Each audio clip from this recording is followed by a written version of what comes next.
Hello, this is the third month of the Super Inc. Movie Club, and this month we're talking about Jaws.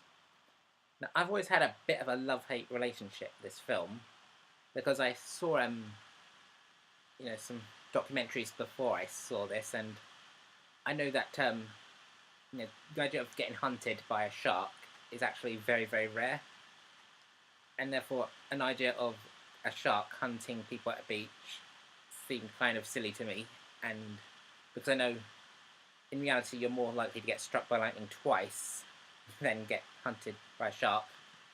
But once I get past that, I the more I realise what a truly terrific film this is.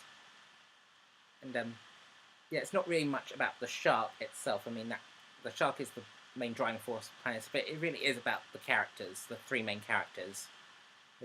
And they are very well written characters and very well acted by Roy Scheider. Sorry, Roy Scheider, Robert Shaw, and Richard Dreyfuss. Yeah, they're great actors and they play very well defined characters. And the film's really about them because the shark arc itself is, you don't really see it until the third act.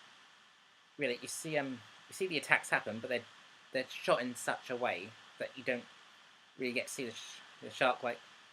It's a great example of showing less to get that much of an impact. When you see, because when we see the first opening kill, well, you can't even tell really what's happening. You see this girl in the ocean, and you see her react to something. She knows there's something underneath her. Then you see her like being dragged around. So you can only imagine, what exactly is happening underneath her. And then, also when she's found, dead on the beach, you only see like a partial view of her hand. But judging by the character's reaction, you can tell that they can see more than they're actually showing. And it just leaves it all up to the imagination. And this is that's a great idea of getting so much to the audience by showing very little. And that's a great idea. And what the film is about. The main character is Police Chief Brody. After he discovers the dead girl, he wants the beach closed.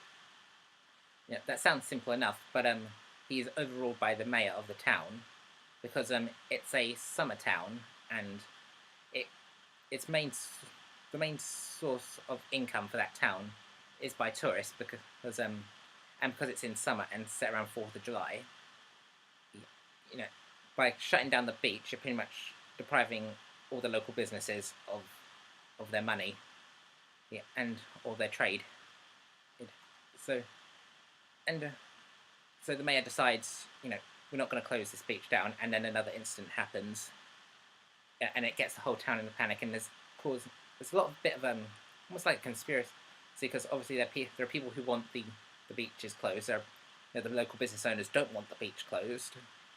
There are people out there wanting to kill the shark, and there's also a bit of a blame game going on. There's this pretty uncomfortable scene where our main character Brody is named and shamed by one of the relatives of the shark's victims, and yet we know that he's the one who fought hard to get the beach closed, and yet he's the one getting blamed for the kills.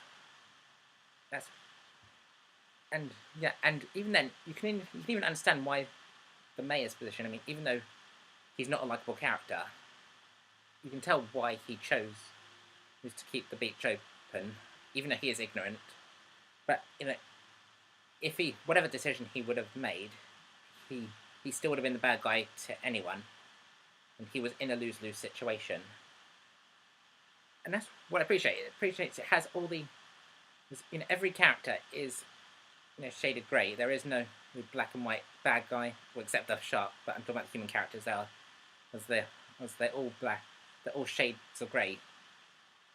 And then, of course, we've got the other characters as well. We've got Quint. He's the shark hunter. That's Robert Shaw's character, and he's one of those characters you would not like at all if you ever met in person. I would not like him.